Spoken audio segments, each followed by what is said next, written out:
21-ാം നൂറ്റാണ്ടിൽ നമ്മൾ പറയുകയാണ് ഇതൊന്നും കഥയല്ല, ഇതൊന്നും ഐതിഹ്യമല്ല, ഇതൊന്നും സങ്കല്പമല്ല, വിമാനം കണ്ടുപിടിച്ചത് രാവണൻ തന്നെയാണെന്ന് പറയുകയും പരീക്ഷ എഴുതാൻ അങ്ങനെ കുട്ടികൾ തയ്യാറെടുക്കുകയും ചെയ്യുമ്പോൾ ലോകം നമ്മളെ പുച്ഛിക്കും. വിജ്ഞാന വൈരാഗ്യ വിവക്ഷയാ വിഭോ വജോ വിഭൂതിർന തൂ പരമാർത്ഥ്യം എന്ന് വെച്ചാൽ ഞാനീ പറഞ്ഞതെല്ലാം ഈ 7 ദിവസമായിട്ട് നിനക്ക് പകർന്നു തന്ന ഈ അവതാര കഥകളെല്ലാം നിന്റെ അറിവ് വർദ്ധിപ്പിക്കുന്നതിന് വേണ്ടിയാണ്. ഇത് സത്യമാണെന്ന് നീ ധരിക്കരുത്, വെറും വാഗ്വിലാസങ്ങൾ മാത്രം.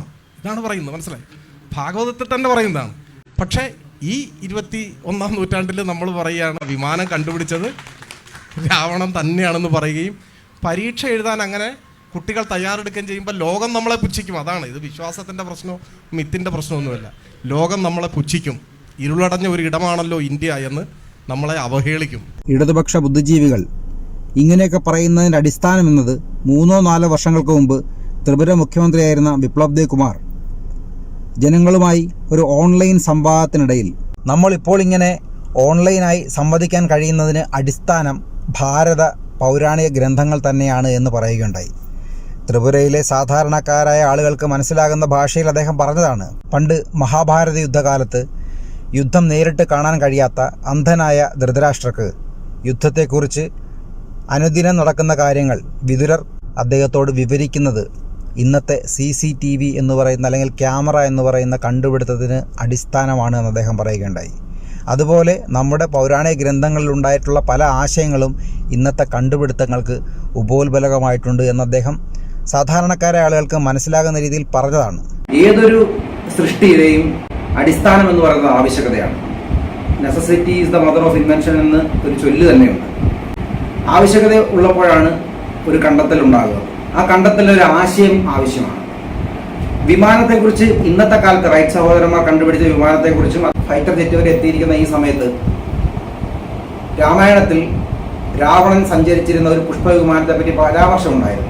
അതായത് മനുഷ്യൻ പറക്കുന്നതിനെ കുറിച്ച് സങ്കല്പിക്കുന്നതിന് മുമ്പ് തന്നെ വിമാനം എന്നൊരു സങ്കല്പം നമ്മുടെ ഗ്രന്ഥത്തിൽ ഉണ്ടായിരുന്നു. ആ ഗ്രന്ഥം അടിസ്ഥാനമാക്കിയിട്ടാണ് പല കണ്ടെത്തലുകൾക്കും പ്രചോദനമായിട്ടുള്ളത് എന്നാണ് ഒന്നാമത്തെ മറുപടി. ശ്രീലങ്കയിൽ രാവണക്കോട്ട എന്നറിയപ്പെടുന്ന സിഗിരിയ എന്ന് പറയുന്ന പർവ്വതത്തിന് മുകളിൽ ഇപ്പോഴും ഒരു പൗരാണിക കോട്ടയുടെ എല്ലാ അവശിഷ്ടങ്ങളും ഉണ്ട് താനും. എന്നാൽ ആ കോട്ടയ്ക്ക് മുകളിലേക്ക് അല്ലെങ്കിൽ ആ പർവ്വതത്തിന് മുകളിലേക്ക് ഈ കാലഘട്ടത്തിൽ മനുഷ്യനിർമ്മിതമായി നിർമ്മിച്ച പടവുകൾ മാത്രമേ ഉണ്ടായിരിക്കുന്നുള്ളൂ. അതായത് അന്നത്തെ കാലത്ത് പടവുകളില്ലാതെ പർവ്വതങ്ങൾക്ക് മുകളിലേക്ക് എത്താൻ കഴിയുന്ന ഒരു സംവിധാനം ഉണ്ടായിരുന്നു. അത് പറന്നാവാം, വിമാനമാവാം ഉള്ള ആ അടിസ്ഥാനത്തിലാണ് പല കണ്ടുപിടുത്തങ്ങളും ഇന്നുണ്ടാകുന്നത്. അതിന് ഏറ്റവും വലിയ ഉദാഹരണമാണ് ഇപ്പോൾ എല്ലാവരും ചർച്ച ചെയ്യുന്ന ഓപ്പൺഹൈമർ എന്ന് പറയുന്ന ന്യൂക്ലിയർ ബോംബിന്റെ സൃഷ്ടാവിനെ കുറിച്ചുള്ള സിനിമ വരുന്നുണ്ട്. ആ സിനിമയിലെ പ്രധാനപ്പെട്ട നടൻ സംസ്കൃതവും ഭഗവത്ഗീതയും പഠിച്ചിട്ടാണ് അഭിനയിച്ചത് എന്ന് പറയുകയുണ്ടായി. അതിന് അടിസ്ഥാനം എന്ന് പറയുന്നത് ന്യൂക്ലിയർ ബോംബ് കണ്ടെത്തിയ ഓപ്പൺഹൈമർക്ക് പ്രചോദനമായത് ഭഗവത്ഗീതയിലെ വിരാട് രൂപത്തിന്റെ സൃഷ്ടിയാണ് എന്ന് പറയുന്നുണ്ട്. ആൽബർട്ട് ഐൻസ്റ്റീന് പോലും പല തത്വങ്ങൾക്കും പ്രചോദനമായത് ഭഗവത്ഗീതയാണെന്ന് അദ്ദേഹം തന്നെ പറഞ്ഞിട്ടുണ്ട്. ആ ആൽബർട്ട് ഐൻസ്റ്റീനിൽ നിന്നും പ്രചോദനം ഉൾക്കൊണ്ടാണ് ഓപ്പൺഹൈമർ ന്യൂക്ലിയർ ബോംബ് സൃഷ്ടിക്കുന്നത്. അതുകൊണ്ട് തന്നെയാണ് ഇന്ന് ഓപ്പൺഹൈമർ എന്ന് പറയുന്ന സിനിമയിൽ അഭിനയിക്കുന്ന നായകനും സംസ്കൃതം പഠിക്കേണ്ടി വന്നതും അദ്ദേഹത്തിന് ഭഗവത്ഗീതയാണ് അതിന്റെ അടിസ്ഥാനം എന്ന് പറയേണ്ടി വരികയും ചെയ്യുന്നത്. അതുപോലെയുള്ള ആശയങ്ങൾക്ക് ഭാരതത്തിലെ പൗരാണിക ഗ്രന്ഥങ്ങൾ ഒരു പരിധിവരെ പലർക്കും സഹായമായിട്ടുണ്ട് എന്നുള്ളത് ഒരു വസ്തുതയാണ്. അതുപോലെ തന്നെയാണ് പ്ലാസ്റ്റിക് സർജറി അല്ലെങ്കിൽ അവയവ മാറ്റിവെക്കൽ എന്നതിന് ഗണപതി എന്ന സങ്കല്പവും ക്ലോണിംഗ് എന്നതിന് കൗരവരുടെ ജനനവുമൊക്കെ സഹായമായി എന്ന് പറയുന്നത്. ഭാരതീയ പൈതൃകവും ഭാരതീയ ദർശനങ്ങളും ഭാരതീയ പുരാണ ഗ്രന്ഥങ്ങളും ഇന്നത്തെ പല ആധുനിക കണ്ടുപിടുത്തങ്ങൾക്കും അടിസ്ഥാനമായി എന്ന് പറയുന്നത് ഇടതുപക്ഷ ബുദ്ധിജീവികൾക്ക് എതിർപ്പുണ്ടാക്കുന്ന കാര്യമാണ്. കാരണം അവർക്ക് ഭാരതത്തോടോ ജനിച്ച നാടിനോടോ ഒരിക്കലും ഒരു കൂറുമുണ്ടായിട്ടില്ല എന്നുള്ളതാണ് വാസ്തവം.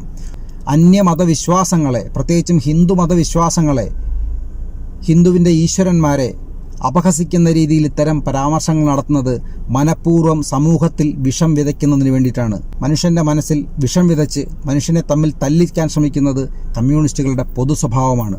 ആ സ്വഭാവം തന്നെയാണ് ഷംസീർ ആവർത്തിക്കുന്നത്.